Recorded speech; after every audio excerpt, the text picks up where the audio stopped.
Откако Министерството за култура ги објави резултатите од годинешниот конкурс за финансирање проекти од национален интерес, не стивнуваат реакциите во јавноста за тоа дека се врши неправилна распределба на овие средства. Организаторите на Оффест објавија дека поради скратени средства од ресорното министерство, фестивалот оваа година нема да се одржи. Доделените милион денари за Оффест, скратени за половина од минатогодишната сума, не овозможуваат ни најминимални финансиски услови за одржување на фестивалот. За жал, по 21 годишна убава фестивалска традиција, не ни останува друг избор.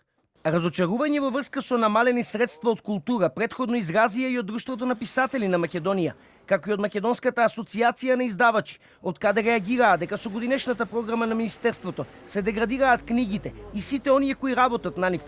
Од Министерството за култура пак се правдаа дека поради економската криза морале да вршат селекција за тоа кој ќе добие пари, а кој не. Остри беа и реакциите по информацијата дека се доделени 300.000 денари за концерт на фолк пеачката Цветанка Ласкова, која одамна не е активна на музичката сцена, но која влезе во политичките води. Од Култура за ТВ24 објаснија дека творештвото на Ласкова се врзува со почетоците на Скопскиот фестивал и дека поради тоа одлучиле да поддржат ваков концерт.